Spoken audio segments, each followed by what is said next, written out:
First of all, do you notice it's a quadratic equation? We've got something squared in it. So we're going to try to factor. But in order to factor, we need to make one side equal to 0.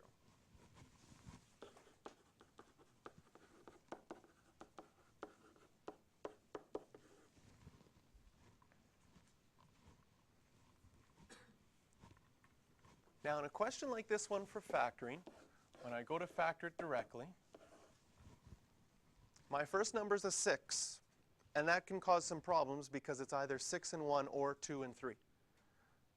Whenever that's the case, where I have more than one option, I look at my last one and to see if that one also has more than one option. When they both have more than one option, it takes a lot longer to factor. But my last one is a 1. What are the only ways to multiply to get 1? 1 and 1, right? So I'll start with that one. I know that you like to start with the first one because its name is first, and it's not as fun to start with something that says last. But you can start with the last one first. Then I look at the 6, and now with the 1s there, I can visualize what my outside and inside is better. And you can see that 6 and 1's not going to work, and it has to be 2 and 3.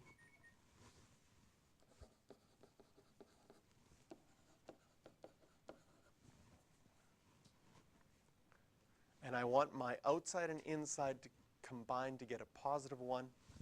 So I have to have a plus here and a minus there.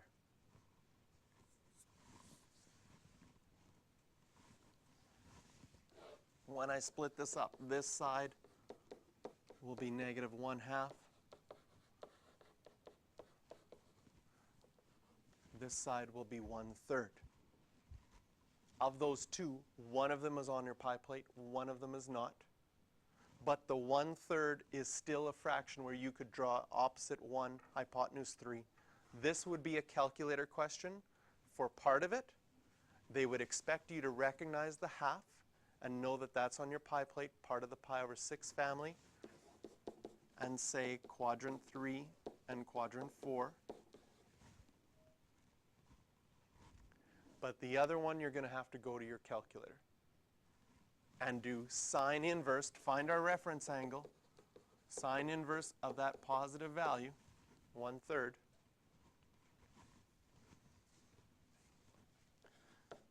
And you know you've taught math too long when you start memorizing other ones. Is that right?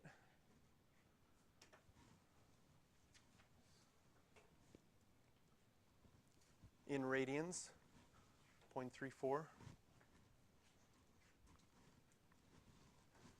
And then you're going to have to think, well, it's going to be in quadrant 1 and quadrant 2. Quadrant 1, the answer will just be 0.34. In quadrant 2, to figure out this one, I would go pi minus my reference angle and get 2.80.